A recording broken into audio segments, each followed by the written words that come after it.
Pag-amin ng PCSO edited ang pinost nilang litrato ng nanalo sa 642 Lotto.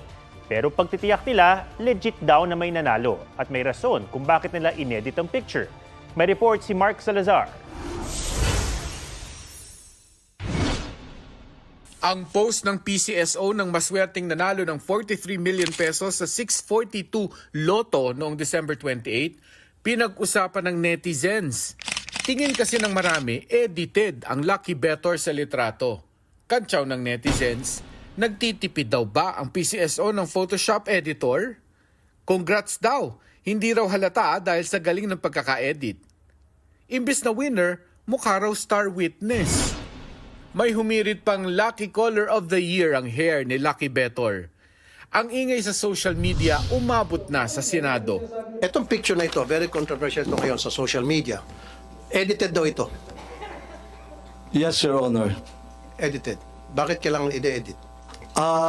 We have to protect the identity of the winner. Meron po nagreklamo sa amin one time, we covered the face, yung damit naman po ay nakilala. Giit ng PCSO, ang 47-year-old Lucky Bettor na housewife mula sa San Jose del Monte, Bulacan talaga ang nasa picture. Inedit lang daw nila ang damit at kulay ng buhok. And I agree, it's a very poor editing, pero the objective is to conceal the clothing na ma-identify sa kanya. If there is something to apologize, it's the poor editing.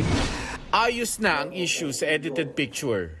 Pero nais namang makilala ng Senado kung sino ang nanalo ng 690 million pesos sa 655 Lotto kahapon. Sa executive session, I need to know kung sino yung nanalo. Kasi nga po, merong mga balita na karating sa amin na katropa nyo na po yung nanalo. Para maalis na po yung haka-haka na yan, gusto po namin makita kung talagang totoong tao yon. Lahat po on record yan, kung isusumpinan niyo po, we can provide the names. Hindi pa nakukuha ng nanalo ang 690 million pesos na premyo.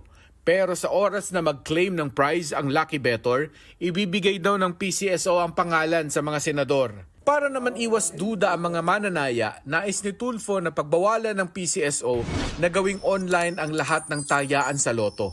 Mark Salazar, nagbabalita para sa GMA Integrated News. Mga kapuso, alamin ang State of the Nation. Mag-subscribe sa GMA Integrated News sa YouTube. Sa ating mga kapuso abroad, samahan niyo kami sa GMA Pinoy TV at sa www.gmanews.tv.